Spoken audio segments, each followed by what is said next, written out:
My name is Grace Ashford, and today I turned 28. I woke up hoping for at least a text from my family. Instead, I found something worse on Facebook. Photos of my entire family at a surprise party the night before, thrown for my sister Isabel. The caption read, "The only one who deserves celebrating."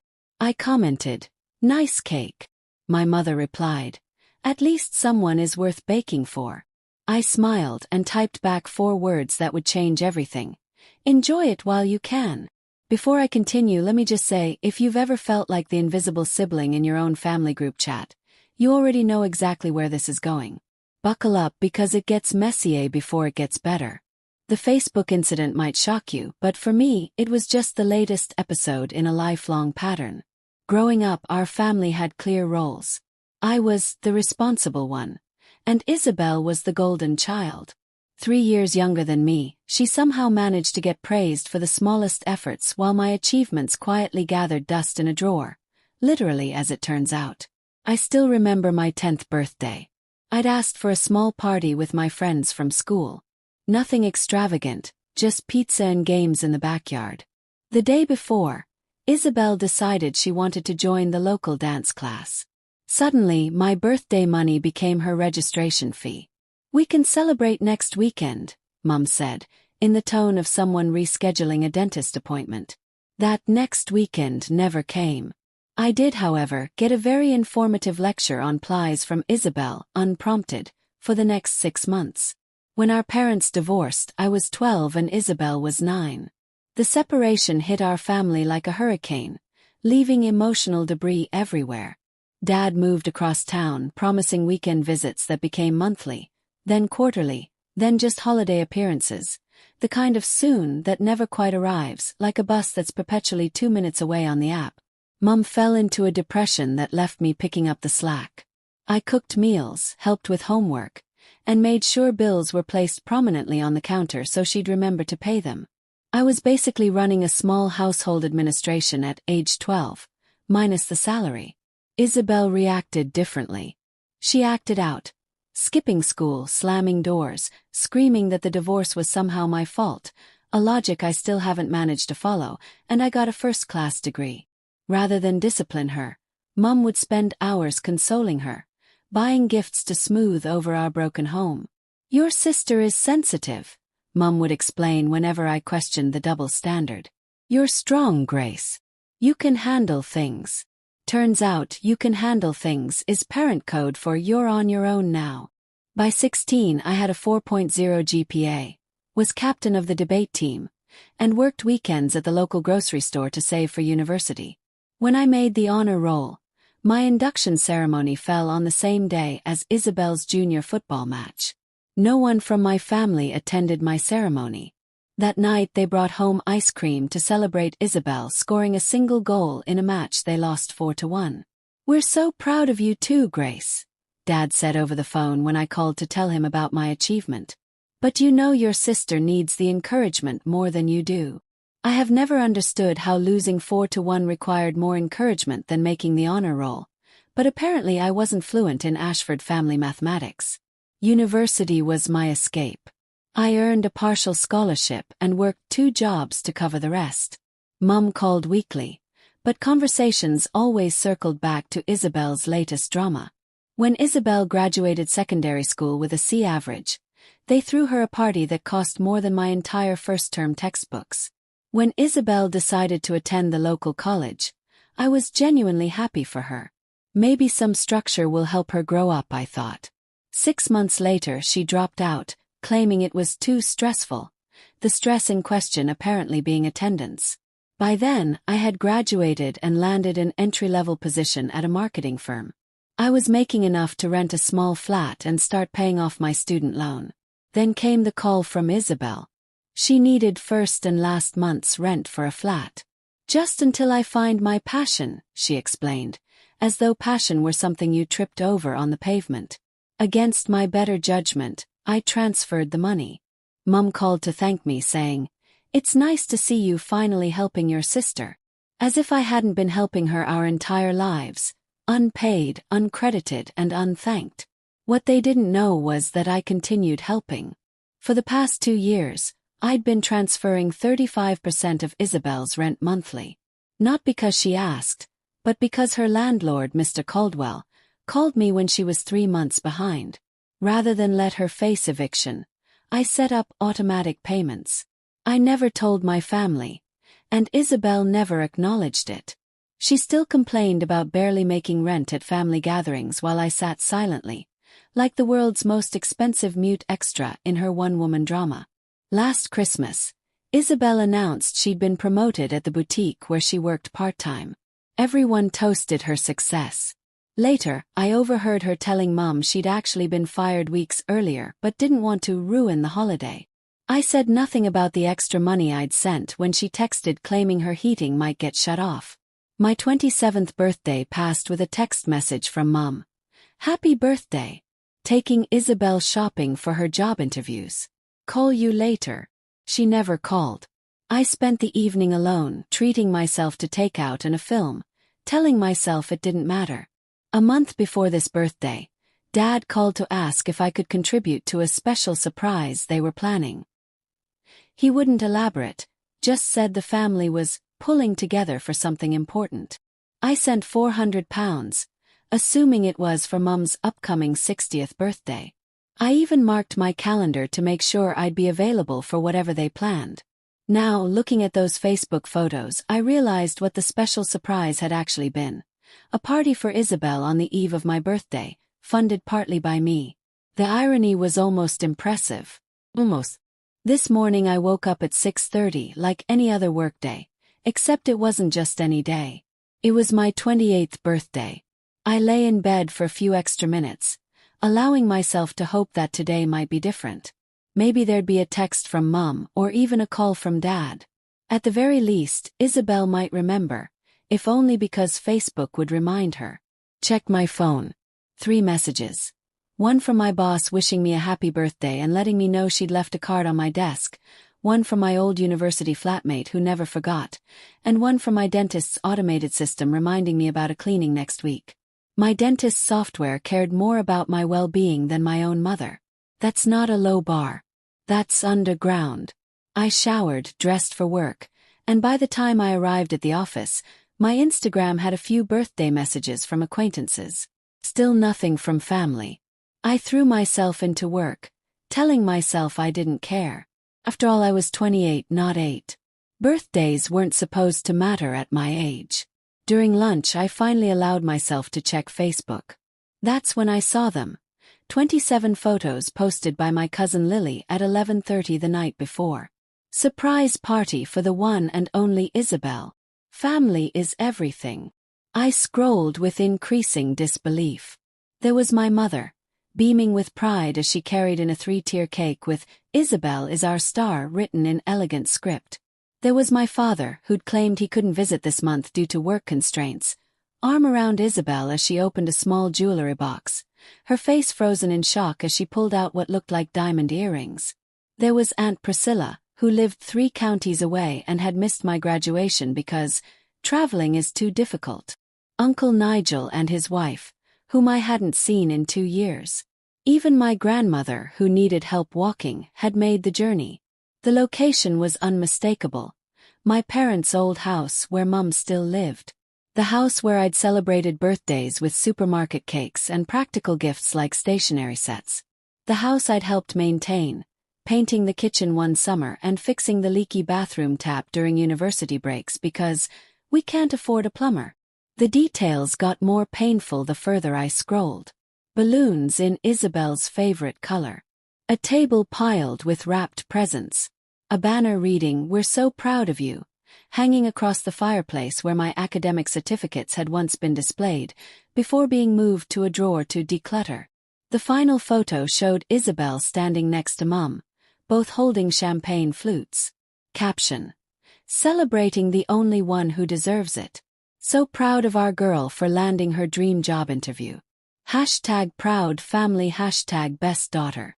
Timestamp: 11:58 p.m. 2 minutes before my birthday officially began. They'd nearly made it a photo finish. I set my phone down, sandwich forgotten.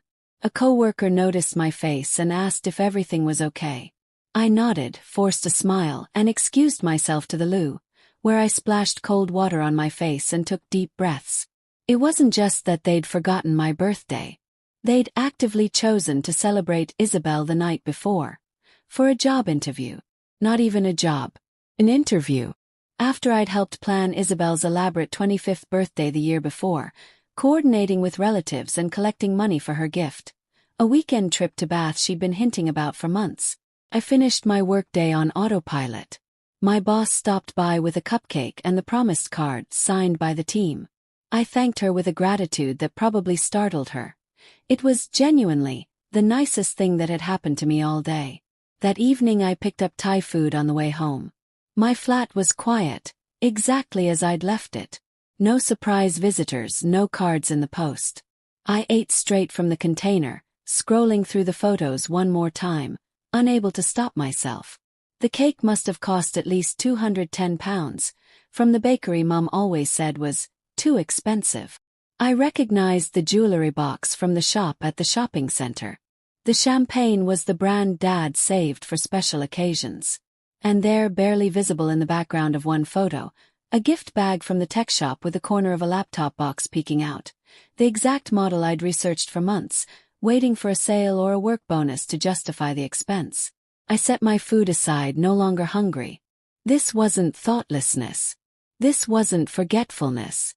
This was deliberate. And tomorrow they'd probably remember. Belated texts, maybe even a perfunctory call. Mum might offer lunch next weekend if Isabel didn't need anything. Dad might send his standard gift card with a generic message. They'd expect me to accept these crumbs with gratitude, just as I always had. But something had shifted. I stared at my phone for nearly 20 minutes, drafting and deleting comments. The angry ones felt too revealing. The passive-aggressive ones seemed childish. Finally, I settled on something simple. Nice cake. Neutral enough to be read as sincere. Only I would know the pain behind it. Less than 5 minutes after posting, I was refreshing the page. My aunt. It was delicious. Isabel deserves the best. My cousin. We missed you, but it was a perfect night for perfect Isabel. Neither mentioned my birthday, or asked why I hadn't been invited. Then came my mother's comment, the one that would finally break the dam. At least someone is worth baking for. 6 words that confirmed what I'd felt my entire life. The comments kept coming. An uncle added a laughing emoji. A family friend I hadn't seen in years wrote, "Your sister is such a star." Then Isabel herself replied to my comment. "Sorry sis, guess Mum loves me more. Oh, maybe next year you'll have something worth celebrating too." My fingers hovered over the keyboard. This was the moment I'd normally swallow the hurt and laugh it off to keep the peace. Not today. I typed. Enjoy it while you can. 4 words. Simple. Cryptic. But I knew exactly what they meant. Within minutes my phone rang. My cousin Lily, the one who'd posted the photos. "Hey Grace, happy birthday," she said. "You remembered." I replied, unable to hide my surprise. "Of course I did. Listen, about last night. I feel bad you weren't there. Why was there even a party last night?" Yes. Lily hesitated. "Your mum said Isabel needed a confidence boost before her big interview. Said we should show her how much the family supports her." I did ask about you. Your mum said you were too busy with work to attend family functions lately." The lie stung. I hadn't been invited to a single family function in months, despite regularly asking when we might get together. "I sent money for this party," I said quietly. "Dad called it a special surprise the family was planning. I thought it was for Mum's birthday next month."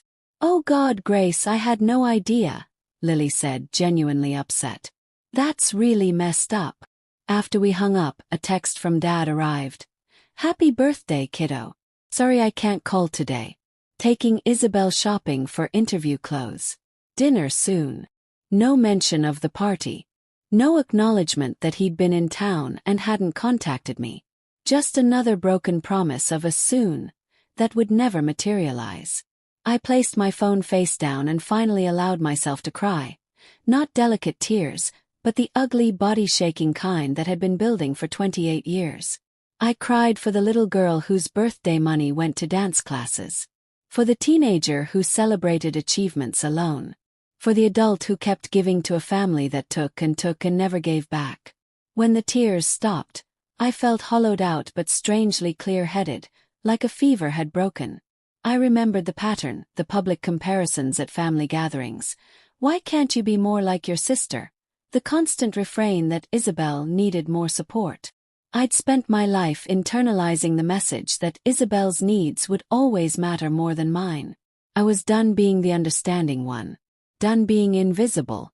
Enjoy it while you can. It wasn't just a comment anymore. It was a promise. Sitting cross-legged on my sofa, I opened a spreadsheet I'd been maintaining for years. My own private, deeply unglamorous ledger of family financial support. Every transfer to Isabel. Every bill I'd paid. Every loan never mentioned again. 2 years of rent supplements. 6 months of utilities when she claimed her flatmate had moved out unexpectedly. 3 car payments when she said she might lose her vehicle. The security deposit on her current flat, covered entirely by me. The total made me wince. £21,300 over 3 years. Money that could have paid off my student loan faster. Money that could have gone toward a deposit on my own place, instead of a rented flat. Money that disappeared into the black hole of Isabel's irresponsibility while she was celebrated as the family treasure. I opened my email and found messages I'd saved from Isabel. Just need a little help this month, things are tight at work, promise I'll pay you back when my commission comes in. Don't tell Mom and Dad, they'll just worry. Then I found emails from her workplace, forwarded to me when I'd helped her set up her professional email account, emails she didn't know I could see. Warnings about tardiness. Concerns about her attitude with customers. Finally, a termination notice from 3 months ago, citing inconsistent performance and unreliability. 3 months. She'd been unemployed for 3 months while telling the family she'd been promoted. While I continued transferring money I thought was for rent.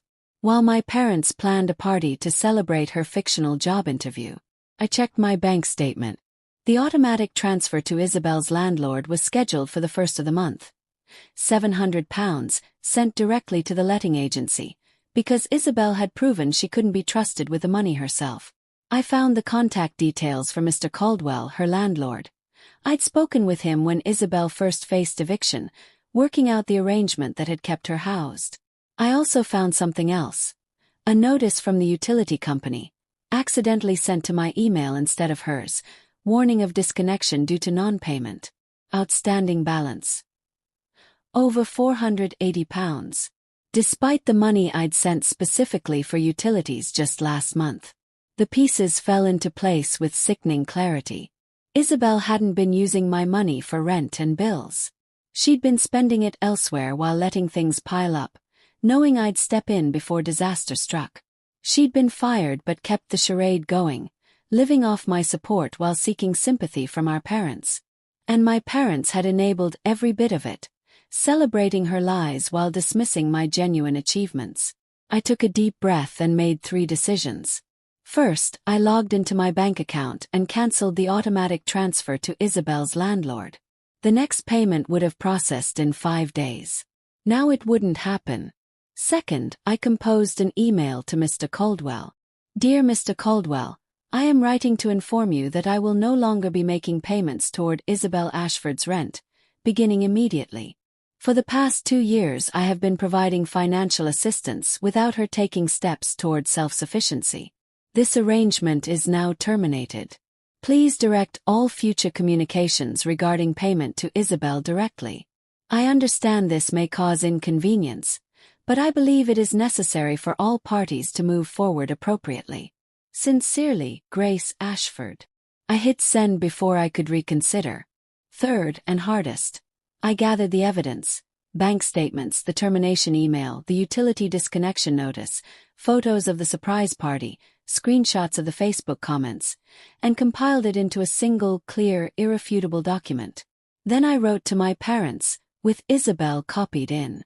Mum, Dad, and Isabel, For years I have supported this family emotionally and financially without recognition or appreciation. I have remained silent as you celebrated Isabel while ignoring my achievements and my birthday. I have transferred thousands of pounds to keep Isabel housed and comfortable while she lied about her employment and financial situation. This ends now. I have cancelled all financial support to Isabel, effective immediately, and informed her landlord of this change. The attached documents provide evidence of both my contributions and Isabel's misrepresentations. I am stepping back from this dynamic to focus on my own well-being. Please respect this decision. Grace. My finger hovered over send. This would change everything. There would be anger, denial, guilt trips. They'd call me selfish, cruel, jealous. They'd twist the narrative to make me the villain. But for the first time in my life, I didn't care what they thought. I hit send, closed my laptop, turned off my phone. Whatever fallout came, it wouldn't reach me tonight. That night I felt something unexpected, relief. The weight of resentment and obligation had lifted, replaced by a sense of possibility. My 28th year would be different from everyone before it. It would be mine. Day 1 after sending the emails passed in strange silence. I kept my phone off through the night and the following workday, focusing instead on a presentation I'd been preparing for weeks. "You seem different today," my boss noted with approval. I was different. For the first time in years, my attention wasn't divided between my own life and Isabel's latest crisis. That evening I finally turned my phone back on. It immediately erupted with notifications. 12 missed calls from Mom, 8 from Isabel, 3 from Dad, 37 texts, 15 emails. I ignored them all, made dinner, and watched a film I'd been wanting to see. Best sleep I'd had in months. Day 2 brought more calls, increasingly urgent. I filtered family emails into a separate folder I'd check when ready, and temporarily blocked several numbers, needing space to strengthen my resolve. On day 3, a delivery arrived. Flowers from Lily with a card reading, "Happy belated birthday. You deserve to be celebrated too." First birthday acknowledgement from anyone in the family that actually made me smile. Day 4 marked the beginning of the real storm. Without my monthly transfer, Isabel was facing her full rent for the first time in 2 years. Her first message arrived through a mutual friend's phone. "What the hell, Grace? The landlord called about rent. You know I can't afford the full amount. Whatever issue you're having, don't take it out on me. Fix this now." I didn't respond. By day 6, Mum had resorted to leaving voicemails through the building's main line. "Grace Amelia Ashford, this childish behavior stops now. Your sister is in tears. You've put her housing at risk because of what? Birthday jealousy. I raised you better than this. Call me immediately." I saved the message. Didn't return the call. Day 8 brought Dad's first contact, an email titled, "Let's talk about this rationally. Grace, I understand you're upset about the party. We should have been more considerate of the timing, but cutting off your sister financially without warning is an extreme reaction. Isabel has always been more fragile than you. You know this. She needs our support while she finds her footing. Your mother is beside herself. Please call so we can discuss a compromise." I wrote back, "Dad, this isn't about a party. This is about years of imbalance and deception. Isabel has been unemployed for 3 months while pretending otherwise. She's been misusing money I sent for essentials. At 25, she needs to face the consequences of her choices. I'm not discussing a compromise that involves me continuing to enable her."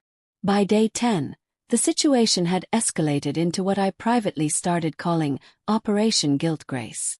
Multiple relatives had been enlisted, each with a different tactic. Aunt Priscilla called my workplace, forcing an awkward conversation with a receptionist about not accepting personal calls at the office. Genuinely one of the more embarrassing moments of my professional life, and I once sent a reply all email meant for one person. Uncle Nigel sent a lengthy email about family loyalty and blood being thicker than water. Ironic, given how thin that blood had seemed on my last 12 birthdays. Even my grandmother left a trembling voicemail about her disappointment. Isabel's messages grew desperate, The landlord says I have 5 days before eviction starts.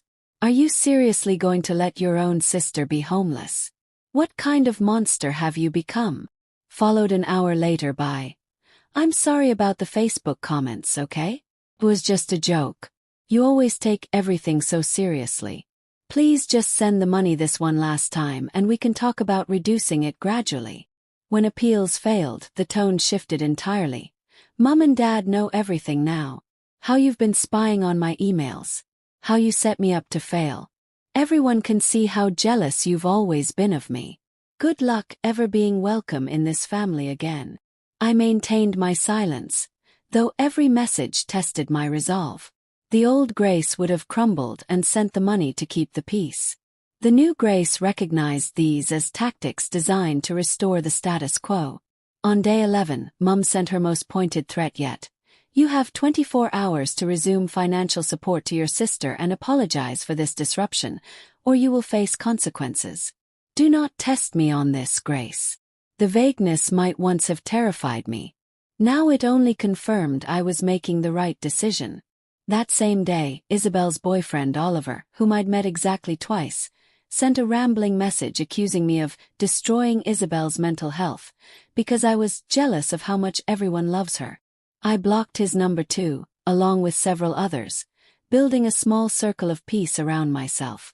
I focused on work, accepted a dinner invitation from colleagues I'd often declined due to family obligations, and even scheduled a consultation with a therapist. Something I'd considered for years but never prioritized. Lily called to check on me. I saw the email with all the evidence, she said. I had no idea you'd been supporting Isabel financially all this time. No one did, I replied. That was the point. Well, for what it's worth, I think you're doing the right thing, she said. It's about time someone in this family stood up to the Isabel worship. And I'm sorry about your birthday. I should have realized something was off when your mum insisted you couldn't come to the party. Her support meant more than I could express. As day 12 dawned, I knew the real explosion was coming. Isabel's rent was officially late, and the landlord would be making decisions. I went to work prepared for the storm, feeling more centered than I had in years. The call came at 2:17 p.m. I was in a meeting when Isabel's name lit up my phone. I declined it and carried on. It rang again, and again. By the 5th consecutive call, my boss nodded for me to step out and handle whatever emergency was unfolding. In the hallway I finally answered. What, Isabel? The shriek was so loud I had to hold the phone away from my ear. The landlord just called. He's starting eviction proceedings. Fix this right now. I can't fix this, Isabel, I said, keeping my voice calm. This is the consequence of your choices. My choices. You chose to stop paying without warning. You chose to ruin my life because you're jealous about a stupid party. You've been lying about being employed for 3 months, I replied. You've been misusing the money I sent for utilities. Those were your choices. So what? You make plenty of money. You don't have a life anyway, so what else would you spend it on? The casual cruelty still stung, but it no longer had the power to break me. Goodbye, Isabel. I suggest you start packing or find a way to pay your rent. I ended the call mid-scream and returned to my meeting. 10 minutes later, the family group chat, dormant for months except for Isabel's announcements, exploded. Mum. Grace, answer your phone immediately. Dad. This has gone too far. Call your sister. Aunt Priscilla. I cannot believe you would do this to your own blood. Uncle Nigel. Your grandfather would be ashamed. I muted the chat and finished my workday. At 4:30, the receptionist rang my extension. Grace, your mother is in the lobby. She seems upset. Security is asking if they should escort her out. I took a deep breath. Tell them I'll be right down. In the lobby, Mum was pacing, face flushed. Ooh. How dare you humiliate our family like this? The security guard, Simon, looked at me questioningly. I smiled at him. It's okay, Simon. This is my mother. We'll step outside a moment. Outside, I said.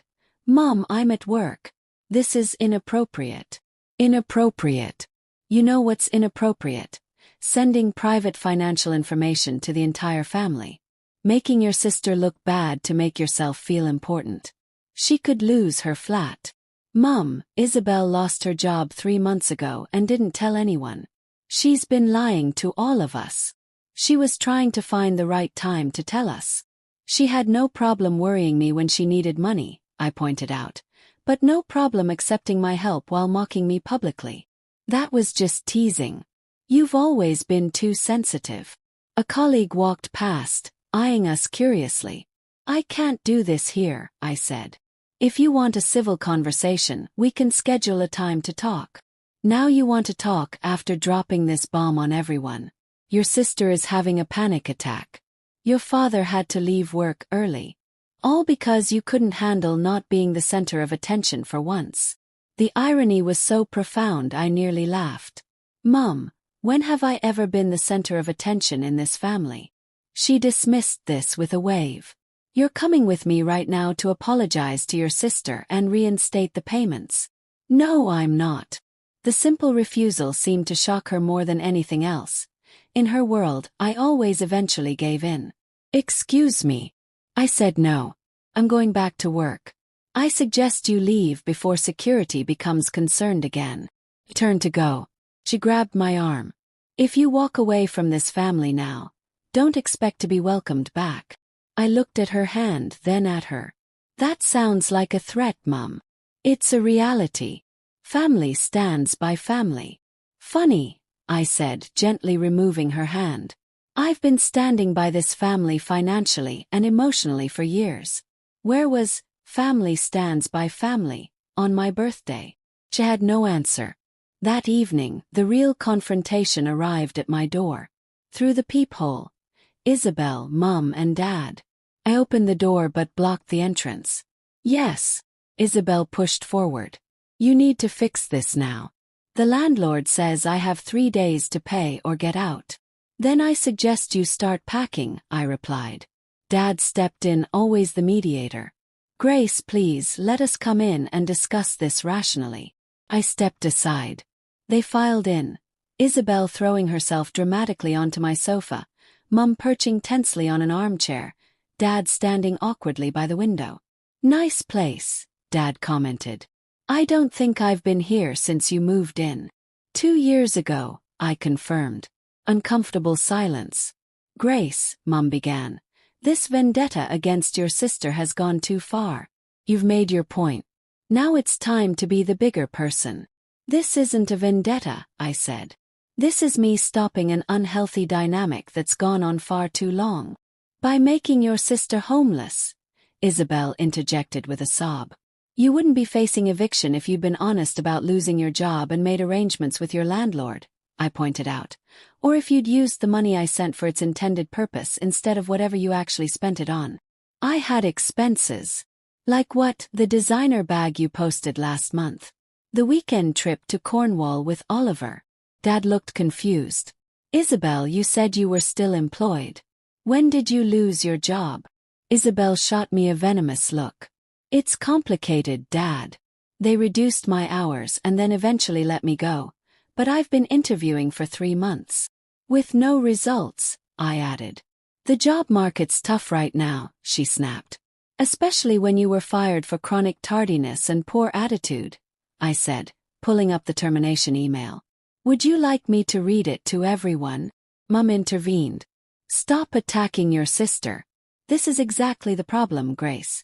You've always been jealous of Isabel, always trying to make her look bad to make yourself look good. Mum, I said quietly. I've been paying 35% of Isabel's rent for 2 years. I've covered her utilities, her car payments, her medical bills, emergency after emergency, while you and Dad celebrated her and ignored me, including throwing her a surprise party the night before my birthday, using money I contributed. We didn't know it was your birthday, Dad said weakly. You forgot your own daughter's birthday. He had the grace to look ashamed. Things have been hectic. They're always hectic when it comes to me, I said. But never too hectic for Isabel. That's because Isabel needs us more, Mum exclaimed. You've always been independent, always handled things on your own. Because I had to, I replied. Because no one was going to handle them for me. So this is punishment? Isabel asked. You're punishing me because Mum and Dad love me more. The room went silent, the truth laid bare in her own careless words. This isn't punishment, I said after a moment. This is me prioritizing myself for the first time. This is me refusing to keep supporting someone who takes without appreciation, who mocks me publicly, who lies about her situation. What do you want, an apology? Mum demanded. Fine, we're sorry we forgot your birthday. We're sorry about the party timing. But this response is completely disproportionate. I don't want an apology, I said. I want change. I want recognition of the pattern that's dominated this family for decades. I want Isabel to take responsibility for her own life. And I want to focus on mine. By leaving your sister homeless, Ed asked. Isabel has options, I said. She can get any job to pay rent while looking for something better. She can find a flatmate. She can move back home with Mum. She can downsize. Those all sound horrible, Isabel wailed. Welcome to adult life, I replied. The life I've been living while subsidizing your extended adolescence. Mum stood abruptly. This is getting us nowhere. Here's what's going to happen. You'll reinstate the payments at least until Isabel finds stable employment. In return, we'll make more effort to acknowledge your contributions. The condescension was the final straw. No, I said simply. That's not what's going to happen. What's going to happen is this. I'm going to continue living my life free from financial obligation to Isabel. And as it happens, that life might be changing significantly soon. 3 pairs of eyes fixed on me. What does that mean? Ed asked. I've been offered a position in our Boston office, I said, revealing information I'd been sitting on for weeks. A significant promotion with relocation assistance. I've accepted it. Boston, Mum repeated. You can't move to Boston. Who'll help with family matters here? That's exactly my point, I said. I've never been seen as a daughter or sister in this family. I've been seen as a resource. Backup plan. Safety net. Well, the safety net is being folded up and put away. You'd really abandon your family? Isabel asked, tears streaming. After everything we've done for you? The question was so absurd I laughed out loud. What exactly have any of you done for me, Isabel? Name one thing. She opened her mouth, then closed it, looking to our parents for help. Dad cleared his throat. Grace, I understand you're hurt, and perhaps we've overlooked certain things, but cutting off your sister and moving across the ocean seems extreme. It's not extreme, I countered. It's healthy. It's necessary. For all of us. If you do this, Mum said, voice tight, don't expect our support. I've never had your support, I replied. That's rather the point. The truth hung in the air. Mum gathered her purse. The signal the conversation was over. Come on, Isabel. We'll figure this out ourselves, as always. Isabel stood, mascara streaking her cheeks. For a moment, something beyond the tears and tantrum flickered across her face. Real fear of facing consequences without me as a backup. Gracie, she said, using the childhood nickname she knew I had a weakness for. I can't lose my flat. Please. I'll do better. I'll get a job tomorrow. I'll pay you back everything. I've heard those promises before, I said, not unkindly. But this time you'll need to prove it with actions, not words. You're really not going to help me. The realization finally seemed to land. I am helping you, I said. Just not in the way you want. Dad lingered as Mum stormed out, Isabel trailing behind. Grace, he said quietly, I never realized the extent of what you've been doing for your sister. No one did, I replied. That was how Isabel wanted it. He nodded slowly. The party. That was poorly timed. I should have remembered your birthday. Yes, you should have. He seemed to struggle with something, then said, I haven't been a good father to you, have I? The plain acknowledgement, after years of imbalance, brought unexpected tears to my eyes. "No," I said honestly. "You haven't." He nodded again, accepting the truth without argument. "I'm sorry for that. Truly." At the door he turned back. "When do you leave for Boston?" 3 weeks. Perhaps we could have lunch before then. Just the two of us. I didn't immediately agree, but I didn't refuse either. "I'll think about it." After they left, I sat in the silence, processing what had just happened. For the first time in my life, I had stood my ground against the full force of my family's expectations and manipulation. My phone buzzed. "I hate you for doing this to me." 5 minutes later. "I don't know how to do this without you." The second message was more honest than anything Isabel had said in years. It was the first step toward growing up and facing reality. Painful but necessary. I didn't reply to either. 6 months later, I stood at the window of my Boston flat, watching snow fall over the skyline. The view still took my breath away sometimes, a constant reminder of how much had changed since that pivotal birthday. The first weeks after the confrontation had been difficult. My phone buzzed constantly with messages ranging from pleading to threatening. Mum had tried to rally the extended family against me, painting me as the villain who'd abandoned her sister. Some believed her. Others reached out privately to say they understood, even admired my decision to break the cycle. Isabel had indeed faced eviction, but hadn't ended up homeless. At the last minute, she'd found a flatmate, another retail worker splitting costs, and moved to a smaller flat in a less flashy part of town. According to Lily, who'd become my main connection to family news, Isabel had taken a job at a coffee chain and was actually showing up regularly. Small miracles. Mum still barely spoke to me. Our communications were limited to terse exchanges during major holidays. She hadn't visited Boston, though I'd invited her for Thanksgiving.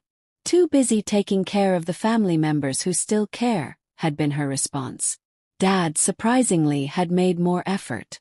We'd had that lunch before I left, an awkward but honest conversation where he admitted to years of favoring Isabel. "She was louder about her needs," he'd explained.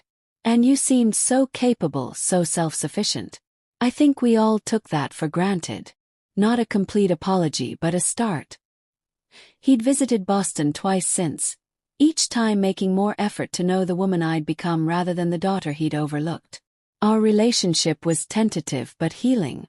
I'd found a therapist in Boston, Dr. Fenwick, who specialized in family dynamics. Our weekly sessions helped me process years of being the forgotten child, the responsible one, the family bank. "What you did wasn't just standing up for yourself," she told me once. "It was refusing to enable a dynamic that was harmful to everyone, including Isabel." That perspective eased the guilt that still crept in during quiet moments. I hadn't ruined Isabel's life by cutting off support. I'd given her the chance to build her own. My professional life had flourished in Boston. The promotion came with new responsibilities that challenged and excited me. I'd made friends among colleagues who knew me only as I was now, not as the perpetual sidekick to the family star. My doorbell rang, pulling me from my thoughts. It was Lily, arrived for her weekend visit. We'd grown closer since the fallout, finding in each other the sister relationship we'd both lacked. "This view is still insane," she said, joining me at the window. "Best decision ever, coming here." "Most days I agree," I said with a smile. "Heard from the family lately?" she asked, settling onto my sofa. "Dad called yesterday. Said he might come for Christmas." "And Isabel?" Hesitated. "Actually, I got an email from her last week. First direct contact in months." Lily raised her eyebrows. "And it was different. No accusations, no demands. She said she's been working full-time for 4 months now. Said she's taking an online course in bookkeeping." "Wow. Actual adulting." "Apparently," I agreed. She also said she's been thinking about our conversation that night, about how she took advantage of my help for years. She stopped short of a full apology, but it's progress, Lily finished for me. Later that evening, after dinner with Lily and some new friends, I sat down to reply to Isabel's email. I'd been weighing my response for days.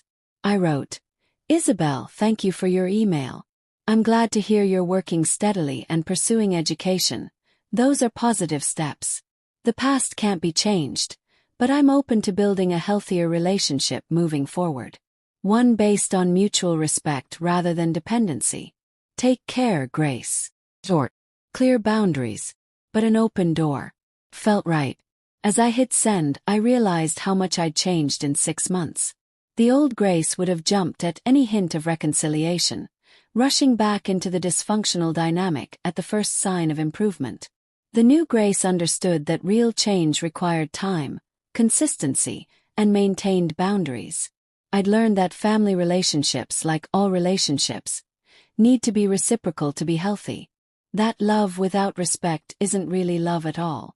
That sometimes the most caring thing you can do for someone is stop cushioning them from the consequences of their own choices.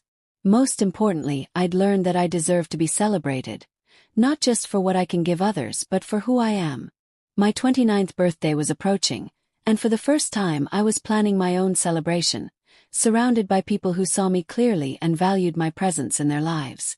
The journey had been painful but necessary. A family dynamic built on decades of imbalance couldn't be fixed overnight, or perhaps ever fully repaired.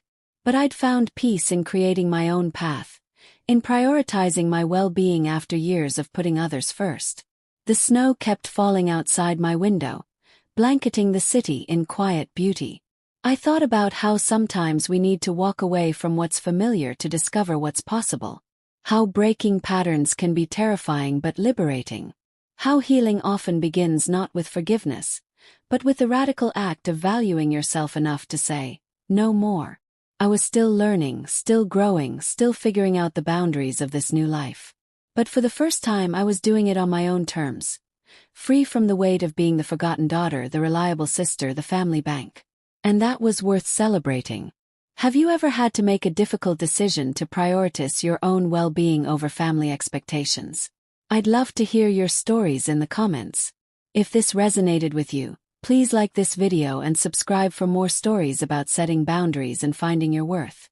Remember, sometimes the bravest thing you can do is put yourself first.